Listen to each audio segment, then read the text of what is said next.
Good morning, ladies and gentlemen. It is a great place to be here.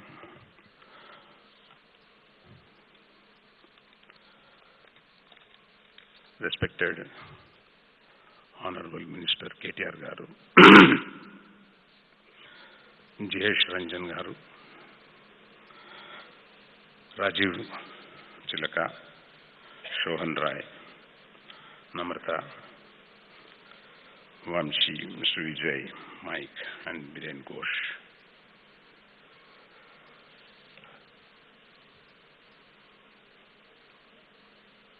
I don't understand whether Rajiv Chilaka is a long friend of mine, last more than 15 years, but is he a friend or an enemy? I got the doubt now because he didn't tell me that he is going to call me first. Only request when he asked me to speak on the stage. Two things I told him. Don't put me besides KTR. He will outshine every speaker. And he is one of the best speakers of probably say India. And he speaks so well. So my request is to not to place me behind KTR Garu. But I didn't know that I have to talk first. And I told him, you are calling me as a speaker. I am not a formal speaker. I am a very informal speaker. I just feel like whatever comes to my mind, I speak. Is it any, I can't give a presentation. I can't have a huge this thing and all this I can do. Rajiv said that's the best thing. Please come. And I said, I'm not going to speak. I'm going to put a lot of my, I'm going to represent OTT, if at all. I'm going to put forward a lot of my doubts, my ambiguities, my confusions. And all I've put in a bundle and put it there. It may become a speech or may not. Yeah, it is a very, very new medium, OTT. And still, the biggest giants are still learning in this. This is not an evolved, developed platform. So, I have been making a journey last 30 plus years as a filmmaker. And what I have learned is something different than what is being sought, particularly by the youngsters between these 17 and 34. They're amazing, and these small baby steps that I wanted to take in this OTT are I'm very scared actually. I've come here. When Rajiv told me in the beginning, it's a good thing I have to attend many seminars to learn many things there. I didn't know I'll end up as a speaker. So, I'll put forward only all my doubts and confusions. Being a filmmaker, being in some Kerala blaster sports, being in few other fields, I was very happy coming back home by 8 p.m., playing with my grandchildren, and then get into the room and see these Netflix, the Amazon, the Hotstar, all these things. I was spending for 3-4 hours, and that's the new thing that's happening in my life. My reading is gone. And I was watching these films, and the ambiguity started, the journey started. Is it going to eat my cinema away? That is the first doubt, because I lived there for a long time, made a lot of films, and is it going to steal my profession? My sons are there. It looks like that such a kind of a big thing. And one day, I was watching Game of Thrones, and I started around 9, and I came out of my bedroom, walked to kitchen to pick up something to eat, and while returning, I have seen my son walking towards the refrigerator. Hey, what are you doing? I'm just watching Netflix, Dad. It's already 3:30, something kind of. I just asked him, what is that you are watching? Money Heist. And then I just slowly walked into my room, continued watching Game of Thrones. By 5:30, I realized my wife shouting at me, took away this and put the TV off. Then it started. What is this? At this age, I'm doing a binge watching. I heard the youngsters do it, but what is this binge watching? What am I doing? This should be something big that is going to come. This is going to something very, very big. Of my age, it made me binge watch. Then, so it started. Then after some time, I was watching Fauda on Netflix. I watched it for 2-3 days. And after a couple of days, I just on my Netflix and started recommendations coming. And many of you would have seen Fauda. It is about Palestine and Israel. And the popping up recommendations are about the Arabian conflicts, about the stories in Arabian countries, Palestine, this recommendation. How my habits, how this AI, artificial intelligence, working, and what is this? There is an engine that is working behind. This recommendation engine is doing something, and by seeing those recommendations, all this, I started becoming mad. So because two things. The new thing, I mean, I'm in cinema, and it looks like going to eat cinema away.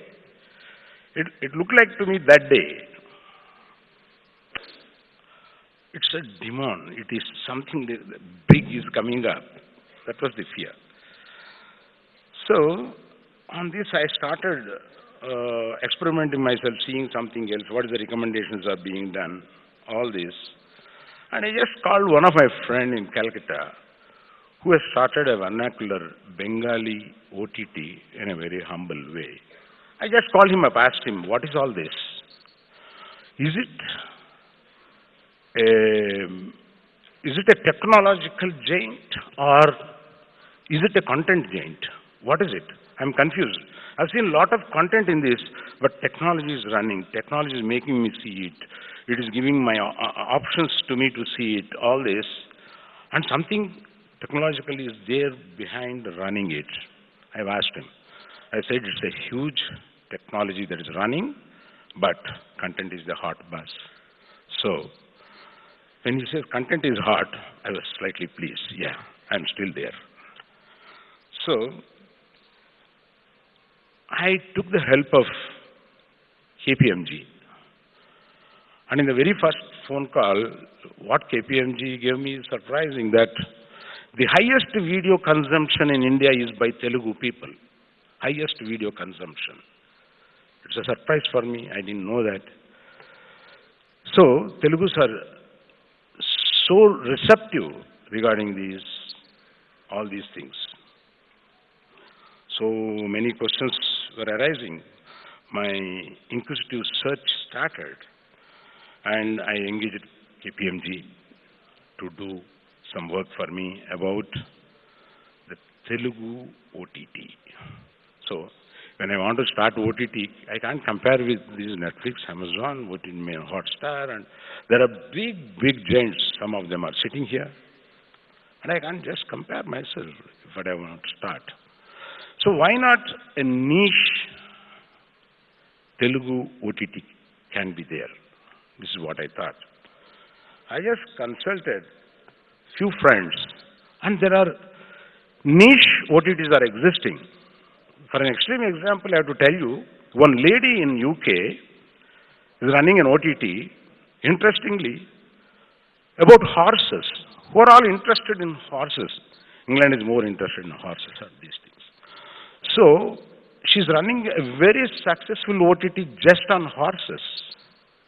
The pedigrees, the habits of horses, the stud farms, all this, and it's very successful. So worldwide, niche OTTs are also existing. So I started engaged KPMG to work for me, and then they gave me lot of data which is encouraging. I consulted my investor friends. They are very much enthusiastic about it, and finally I made my family members, particularly sons, to sit and can I go into this, and they said it is tomorrow's thing, we have to embrace it today. All this encouraged me to go ahead, but my fears stayed back.